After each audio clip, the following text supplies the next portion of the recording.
Part 30.3 Surah Ar-Rum, the Romans Assalamu Alaikum.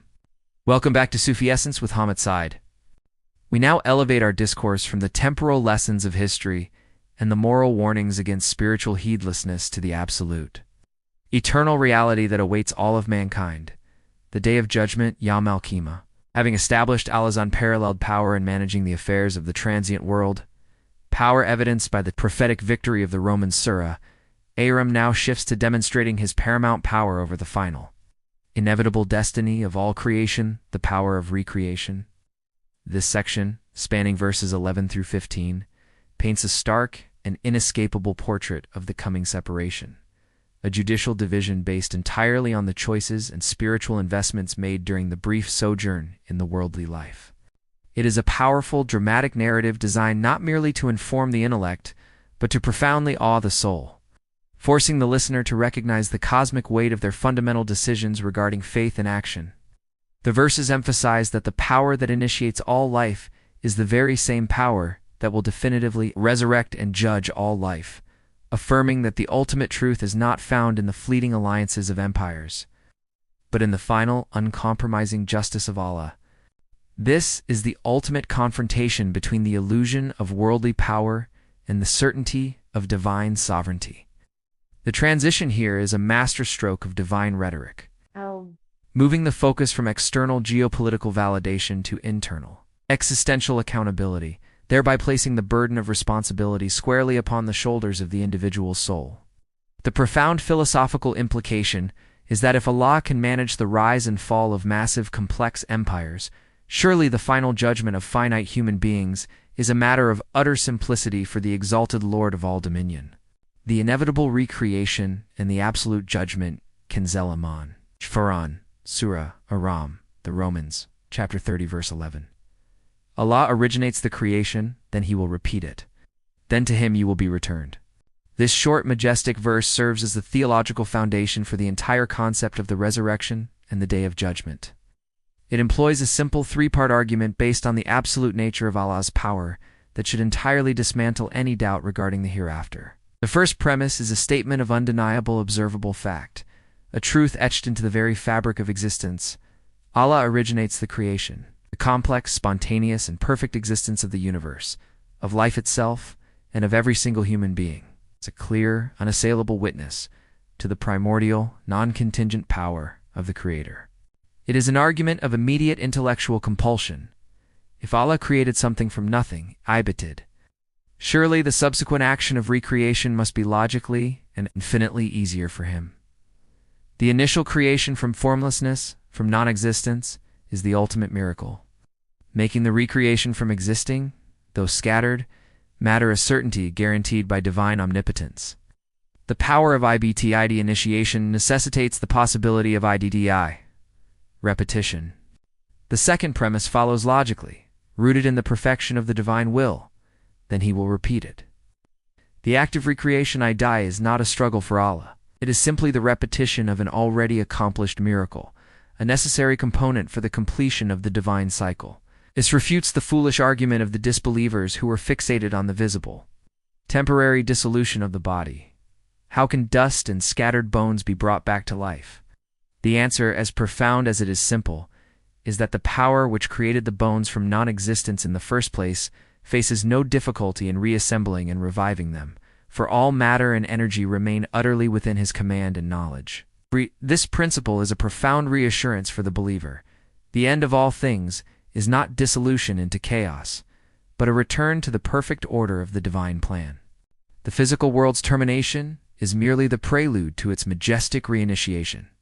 The third and final premise states the ultimate destination with absolute clarity, establishing the finality and the inescapable accountability that underpins all moral and spiritual existence. Then to him you will be returned, Thumma Ilahi Turja'un.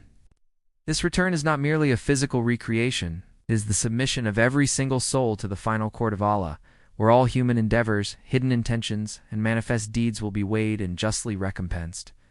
This verse powerfully links the genesis of the universe to the destiny of the soul, declaring that the power that initiated existence guarantees the judgment of existence, thus making the entire span of human life a probationary period that is inevitably moving toward its divine conclusion.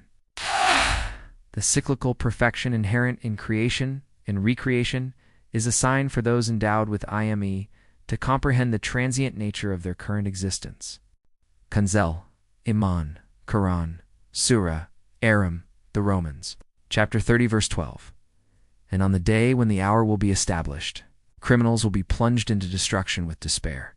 The discourse now shifts its focus to the immediate consequences of this inevitable return, painting a terrifying and unvarnished scene of the hour as SPI the moment the final judgment begins.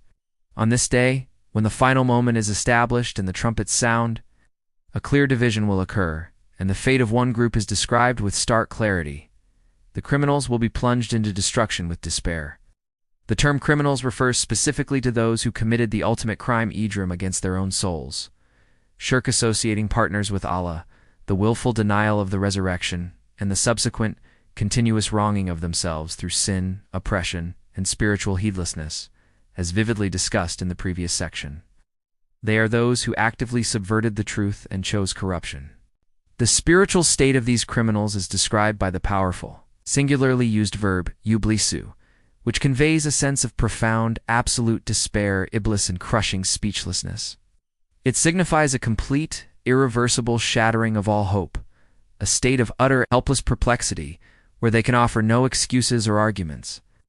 This is the culmination of their spiritual journey. In the worldly life, they were full of arrogance, mockery, and false confidence in their temporary power and material gains, scorning the warnings of the prophets. Now, in the face of the ultimate, undeniable truth of the day of judgment, all their fabricated certainties and material anchors vanish entirely, leaving them plunged into a silence of total, devastating defeat and eternal regret. Their worldly arrogance is replaced by abject humiliation, and their spiritual heedlessness is supplanted by the terror of a realization that is too late to change their destiny. This description emphasizes the psychological torment of the criminals. The punishment is not just the physical torment of the fire, the eternal, excruciating agony of knowing they willfully wasted their greatest opportunity and failed to believe in the truth that was so clearly promised by the very Lord who brought them into existence. Their inability to offer a word of defense is the final realization of their impotence against the irresistible majesty of Allah. Kanzel Iman, Ram, Surah Ar-Rum, the Romans, chapter 30. Verse 13. No intercessors will they have from those whom they made equal with Allah, and they will reject and deny their partners. This verse addresses the pervasive pagan practice of shirk, a spiritual disease that manifested in the Meccan society through the worship of idols and the veneration of influential figures. Disbelievers ascribe partners to Allah, whether idols of stone, deified ancestors, or self-appointed religious figures, falsely believing these entities possess the power to mediate or intercede shafa for them and mitigate their sins on the day of judgment. The verse categorically and violently shatters this dangerous delusion. No intercessors will they have from those whom they made equal with Allah. The very idols and false gods they elevated to a divine status, placing them on an equal footing with the Creator, will be revealed as utterly impotent, possessing no power, no voice, and no authority to stand before the court of the Creator. Their utter powerlessness will be manifest for all to see. The scene concludes with the final, desperate rejection, and they will reject and deny their partners waka, kayan, by shirak, i.e., kafirn. The unholy relationship built on delusion and false reverence collapses entirely under the weight of divine reality. They will frantically disown the very partners they worshipped and relied upon in the worldly life, attempting to distance themselves from their ultimate mistake. This moment of mutual denial, the partners denying any association and the worshippers denying their former worshipees, an agonizing and crucial part of their punishment. They will recognize, in a moment of blinding clarity, the sheer folly of their deviation, having placed their ultimate trust in entities that are now revealed to be utterly useless and non-existent in terms of divine authority. This is a crucial, final lesson in Tawhid. On that day, the only intercession permitted will be by Allah's explicit command, and for those whom He wills, the sincere believers, utterly excluding the false intercessions constructed by human fantasy and spiritual deviation. The denial of their own partners serves as the ultimate public confession of the absolute truth of Allah's oneness, albeit too late to benefit them in the slightest. Their self-condemnation is complete. Kanz Iman, Quran, Surah Ar-Rum, the Romans. Chapter 30, verse 14. And on the day when the hour will be established, that day shall they be separated. This is a statement of tremendous, concise, judicial finality.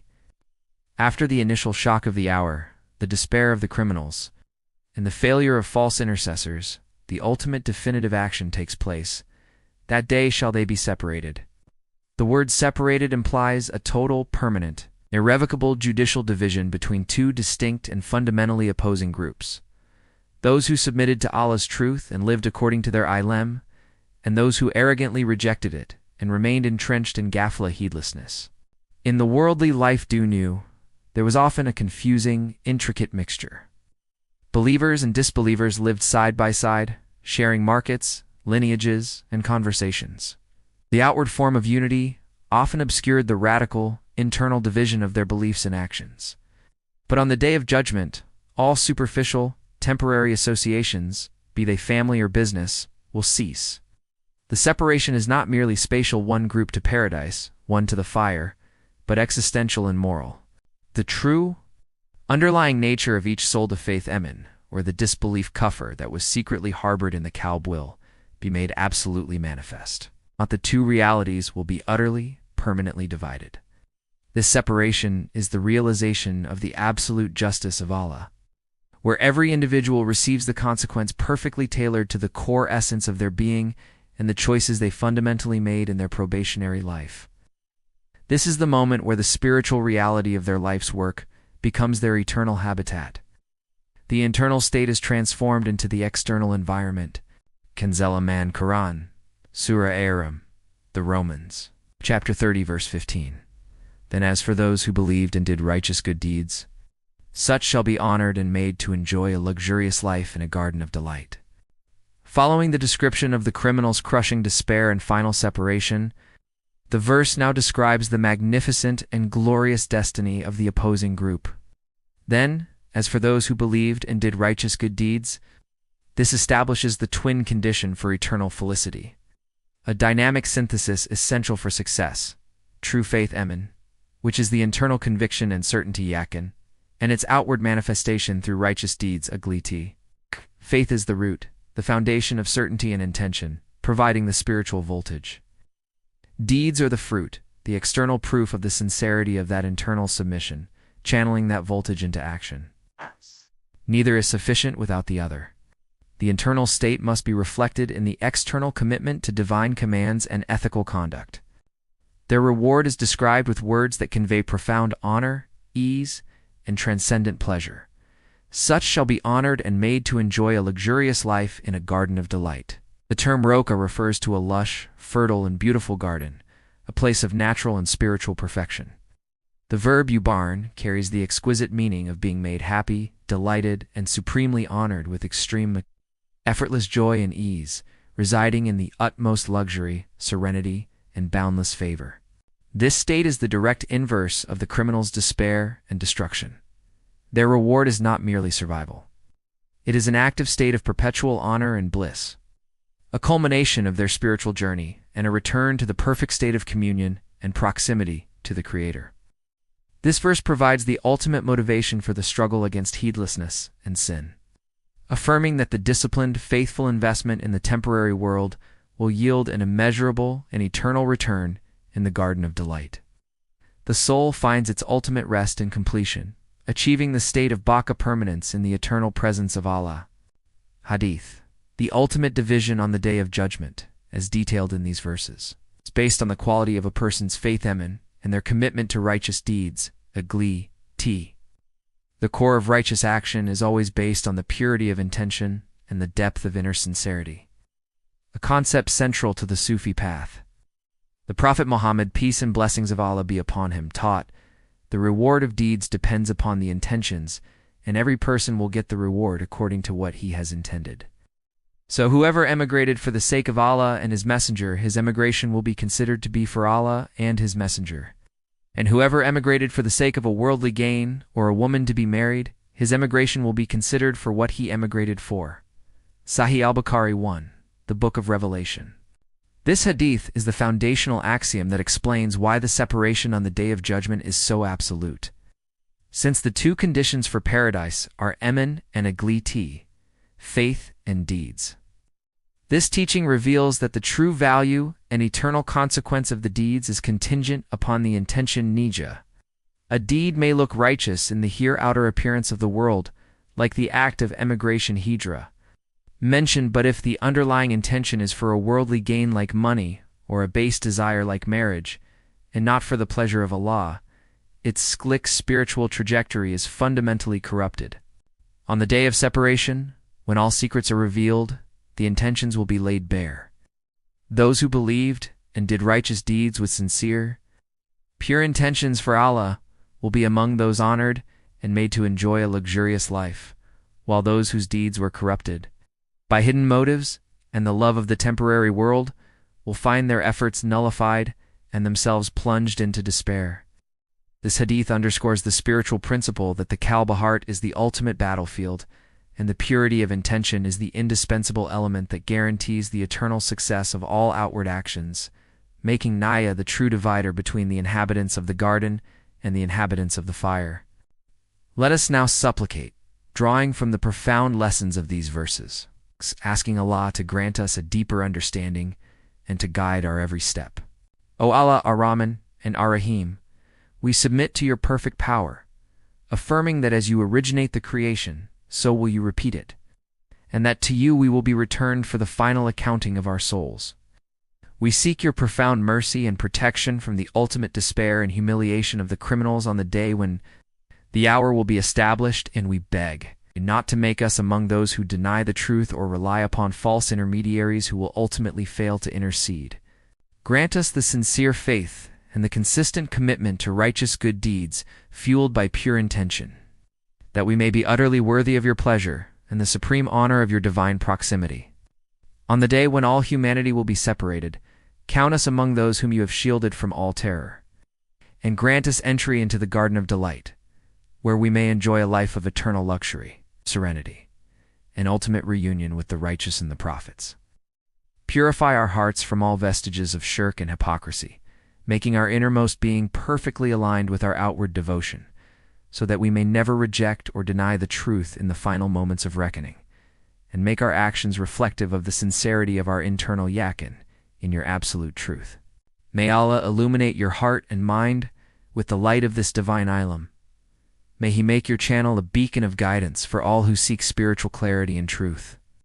May your efforts be a source of immense reward, and may you be granted the highest stations of paradise. May the peace and blessings of Allah always be upon you and your loved ones. May grant you unwavering steadfastness on the path of truth. And may your work be a testament to His magnificent names, Ar-Rahman and Ar-Rahim. Ameen.